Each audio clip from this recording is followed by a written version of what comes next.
حکایت مرد روستایی و تخت سنگ.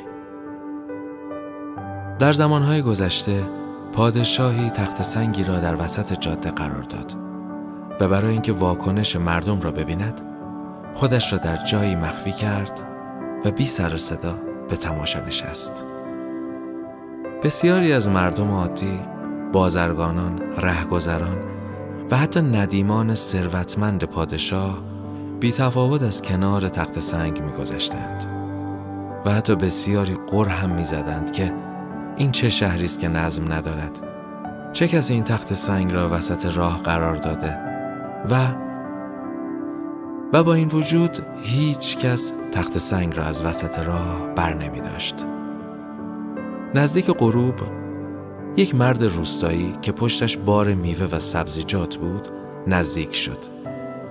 بارهایش را زمین گذاشت و با هر زحمتی بود تخت سنگ را از وسط راه برداشت و آن را کناری قرار داد.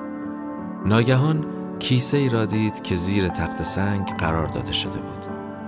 کیسه را باز کرد و داخل آن سکه های طلا و یک یادداشت پیدا کرد. پادشاه در آن یادداشت نوشته بود: هر صد و مانعی میتواند یک شانس برای تغییر زندگی انسان باشد. حکایت مرد فقیر و بقال. مرد فقیری بود که همسرش کره می ساخت و او آن را به یکی از بقالی های شهر می فروخت. آن زن کره ها را به صورت دایره های 1 کیلویی می ساخت. مرد آن را به یکی از بقالی های شهر می فروخت و در مقابل مایحتاج خانه را می خرید. روزی مرد بقال به اندازه کره ها شک کرد و تصمیم گرفت آنها را وزن کند.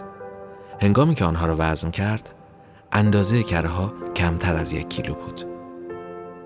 او از مرد فقیر عصبانی شد و روز بعد به مرد فقیر گفت: دیگر از تو کره نمیخرم. تو کره را به عنوان 1 کیلو به من میفروختی، در حالی که وزن آن کمتر از 1 کیلوست.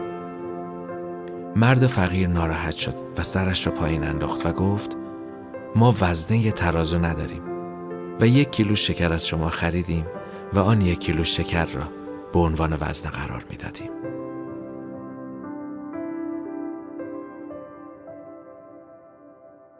حکایت پیرمرد دانا و مرد مسافر. روزی پیرمردی در کنار چشمه‌ای نشسته بود.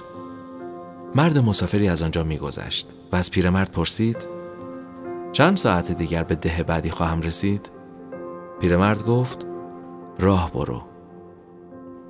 آن مرد فکر کرد که پیرمرد نشنیده است. دوباره پرسید: مگر نشنیدی؟ پرسیدم چند ساعت دیگر به ده بعدی خواهم رسید. پیرمرد گفت: راه برو. آن مرد خیال کرد که پیرمرد دیوانه است و راه خود را به پیش گرفت.